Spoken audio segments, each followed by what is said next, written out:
What's going on, everyone? Today I have another election map prediction video similar to the governor elections. I'm going to give my general analysis and opinion of how I think the election map will look like for the Senate midterms of 2022. Currently, this video is being recorded and uploaded on January 17th of 2022. And keep in mind, none of this is set in stone. This is what I think the map is going to look like based off current national environment as well as favorability of incumbents and people running for the seats in those states. And if you are curious about what the governor election video looked like, I will leave a link to the top right hand corner. And if you are curious on any specific state and you want me to give a detailed analysis of who I think will win and why, let me know in the comment section below. I already did one for the state of Oregon because that's going to be a very unique election, I think, versus having a two-way race. It's going to be a three-way race between two Democrats and a Republican. And I'm probably going to end up making a detailed analysis on California because originally before the recall election, I figured Newsom would have been pretty much California to be a safe state for the Democrats. But because of the most recent recall election in which he didn't win by nearly as much as I originally had thought he would, and with Larry Elder being a very strong candidate in the state of California, I believe that it's not even a likely blue state anymore. I think it is more a lean Democrat state for the governor there. But that's for a different video.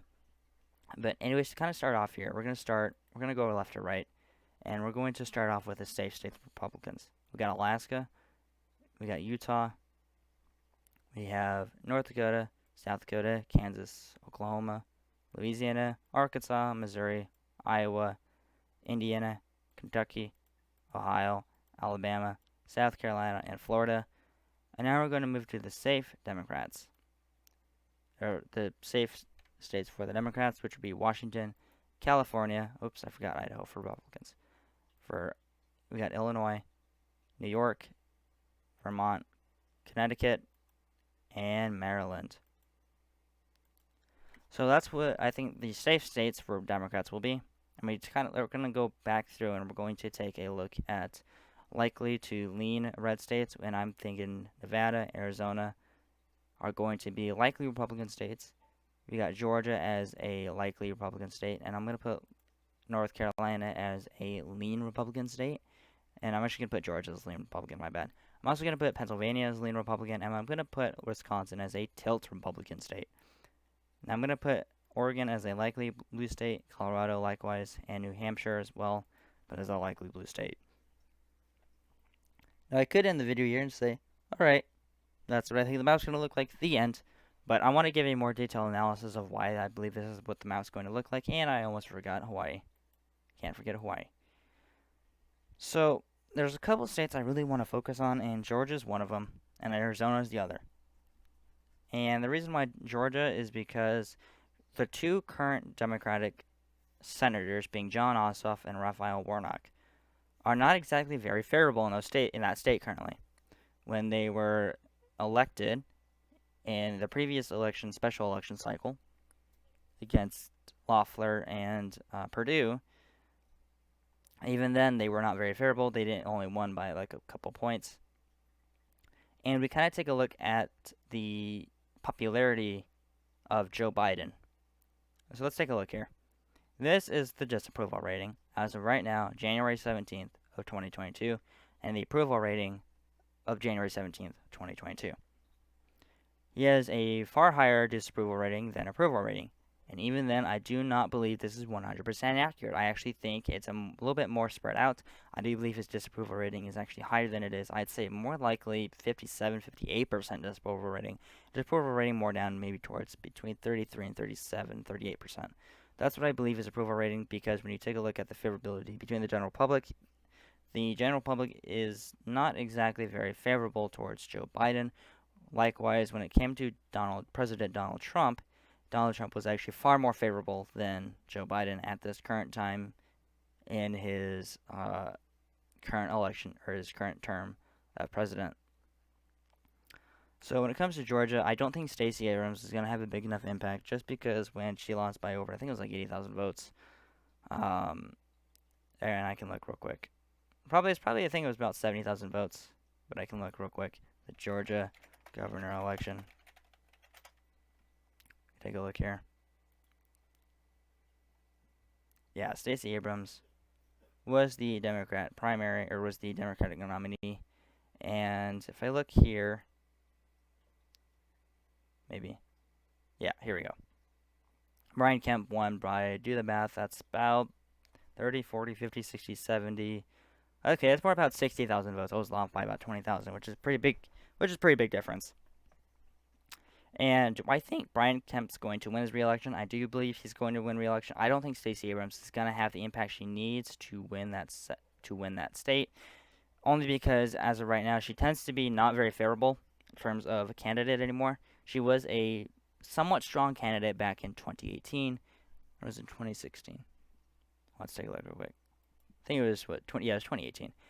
But I do not believe she is going to be able to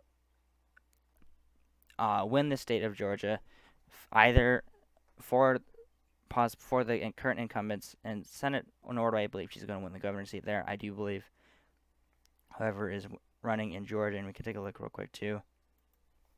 Okay, take a look at Georgia Senate candidates. We can kind of look here, and we can see. We can kind of take a look here, and we have Raphael Warnock, who is one of the incumbents, and the most likely candidate, it looks like, seems to be Herschel Walker. I know Herschel Walker tends to have a pretty high favorability as of right now, actually, and I believe he's polling higher than Raphael Warnock. And I don't know if David Perdue's running again. He might be, but it doesn't say on here, so probably not. Anyways, it seems to be like... Wait, where'd it go? Oh, it's up here. Herschel Walker seems to be the most favorable candidate against Raphael Warnock, so what's likely is, I do believe it's going to go completely Republican, but it's also likely that it'll be split, so it'll either be one Democrat, one Republican. I think that's also a very possible outcome of that state, but I do believe it's going to go more for the GOP. Just currently looking at the favorability of Joe Biden as well as the favorability of the incumbents, which both are very low.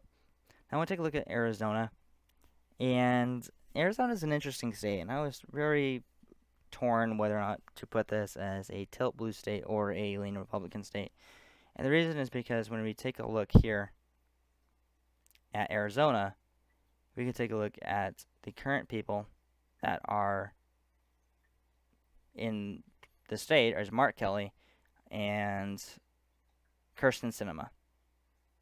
She is the other Democratic senator. However, a couple things to keep in mind here is, I don't think Mark Kelly's going to win a re-election. I don't know. I'm not exactly sure who's going to be running. Well, let's take a look here. If I had to guess, I've never really heard of any of these people, if I'm going to be 100% honest, so I'm not going to make an opinion on it. But as of right now, Mark Kelly's favorability is pretty not great. Just because when you take a look at the favorability of the governor to Ducey, I don't think Ducey's going to win re-election. I think Kari Lake, who is the very strong Republican candidate, who just got a endorsement from Donald Trump fairly recently, because I know Donald Trump especially is in favor of Kari Lake over Ducey. I do believe not only is Kari Lake going to win re-election, but I have a feeling... Let me take a look here real quick. Kyrsten Sinema very well could win re-election only because with her current opposition to the Build Back Better plan, as well as, at least I think she's opposing the Build Back Better plan, but I know for sure she's opposing getting rid of the filibuster, which will give her a little bit of a boost in the polls as well as favorability in that state, just because she's not voting on party lines. She's actually voting. I mean, it's not even a Democrat-Republican thing. It's just, no, we don't want to get rid of the filibuster. Likewise, when you take a look at Joe Manchin in South Carolina, I think it's, or sorry, excuse me, West Virginia. I do believe he is 100% going to win re-election there. I do have no hesitation to that because of his opposition to not only the filibuster but the Build Back Better plan. I do 100% believe Joe Manchin is going to win in West Virginia. Well, actually, I'm going to drop it more about 80% just because I know, being West Virginia being a very Republican state, and Joe Manchin being a Democrat, with him voting to impeach Donald Trump both times, which could hinder his ability to have certainty to win that state. But I do believe, as of right now, Joe Manchin is pretty likely to win West Virginia. So, as of right now, I can't really think of anything else that's going to really influence the election. I put Oregon as likely blue just because we have some pretty strong candidates there. And there's actually one thing I do want to discuss in terms of Oregon.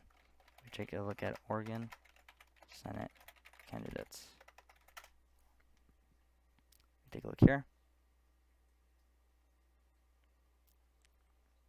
The current Democratic. I'm drawing a blank. Anyway, excuse me.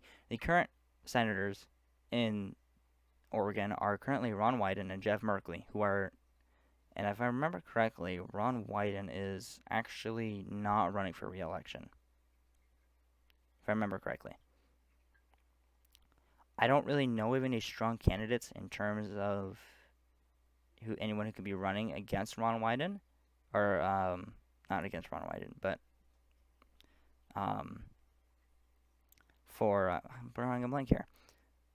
I think your most likely candidate for the state of Oregon to replace Ron Wyden in terms of Republican seat is going to be Joe Ray Perkins, because I'm pretty sure Ron Wyden's not running again. And Jeff Merkley is a Democrat. I don't know why it says independent. He's not an independent. Anyways, I think I could be wrong about the senator dropping out, but I put it as likely blue versus safe blue because I know Republicans have actually not been doing too bad there. If you look at the most recent governor election too, we can, again, I'll leave a link to the top right-hand corner that'll explain kind of analyzing the Oregon governor election between Newt Buehler and Kate Brown. Newt Buehler actually came in a pretty close margin, closer than what it had been in previous years, previous election cycles. And I think with Kate Brown not running again, I don't think she can go for re-election, but if she can go for re-election, she's not running again. With the two top Democrats and one very likely Republican that I honestly think, again, go watch the video on Oregon, that's going to win the state, will influence how Senates work. I think Mark Thielman's going to win that state of Oregon. I really do believe that, which will influence the election cycle a little bit in the state of Oregon, which I think will kind of push voters to go more for a Republican Senate candidates, at least one. But I still put it as likely blue just because if you look at the history of Oregon, it tends to be a very Democratic state. They haven't voted for blue governor since I think like the 80s, sometime way back when. But that's just kind of what I'm looking like here.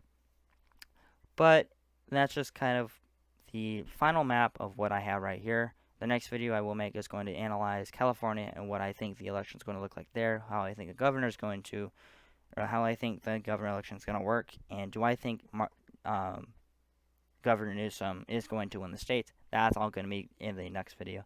So thank you guys so much for watching. If you guys did enjoy the video, be sure to leave a like, comment, and subscribe. It would mean a lot. Check out my other videos analyzing and going over more political content. I tend to mainly just focus on political content here on this channel. So thank you guys so much for watching, and please be sure to subscribe, and I hope you guys have a wonderful rest of your day. If you guys do have any opinions, comments, or you agree or disagree with something, please let me know in the comment section below. I would like to hear all opinions because everyone has a unique opinion. So thank you guys so much for watching, and have a wonderful rest of your day.